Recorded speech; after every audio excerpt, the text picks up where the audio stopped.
Hi friends, welcome to Kushal Sushal YouTube channel. అందరూ బాగున్నారా? నేను చాలా బాగున్నాను ఫ్రెండ్స్. ఇవాళ మనం బీరకాయ పప్పు రెసిపీ చూద్దాము. బీరకాయ పప్పు ఏంటి అనుకోవచ్చు, కానీ బాగుంటుంది.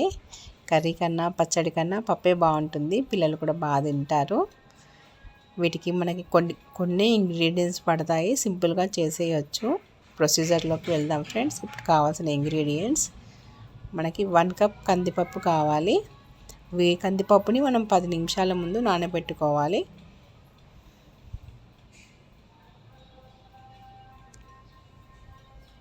ఇందులో 1 కప్ బీరకాయలు వేసుకోవాలి. నీట్గా చెక్కు తీసి, మరీ చిన్నగా కాకుండా మరీ పెద్దగా కాకుండా మీడియం సైజులో కట్ చేసుకొని 1 కప్ బీరకాయలు తీసుకోవాలి.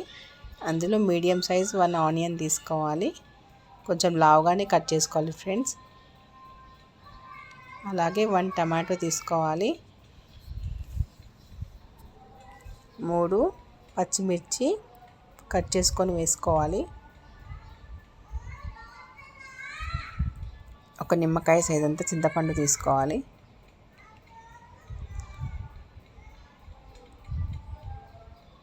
వన్ టీ స్పూన్ పసుపు,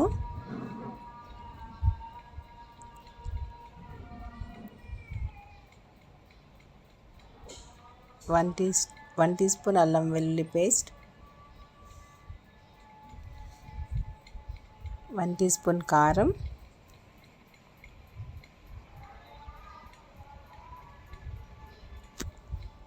1 టీ స్పూన్ సాల్ట్. దీంట్లోనే ఒక 1 టీ స్పూన్ ఆయిల్ వేసుకోవాలి. మనం 1 కప్ కందిపప్పు తీసుకున్నాం, 1 కప్ బీరకాయలు తీసుకున్నాం కదా ఫ్రెండ్స్. 2.5 కప్ వాటర్ తీసుకోవాలి.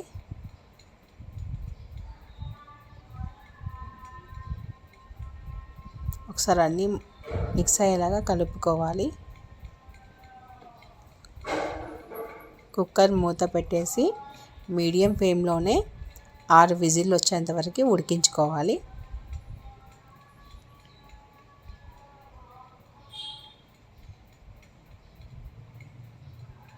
విజిల్స్ అన్నీ కంప్లీట్ అయ్యాయి ఫ్రెండ్స్. ఇప్పుడు మూత తీసి చూస్తే ఇలా ఉడికిపోయింది పప్పు. దీన్ని ఇప్పుడు మనం పప్పు గుత్తితోని స్మాష్ చేసుకోవాలి.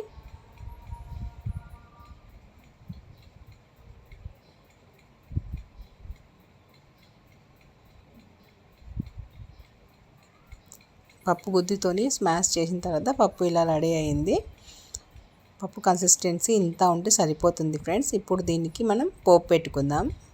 స్టవ్ వెలిగించి ఒక కడాయి పెట్టుకొని అందులో 3 టేబుల్ స్పూన్ల ఆయిల్ వేసుకుందాం.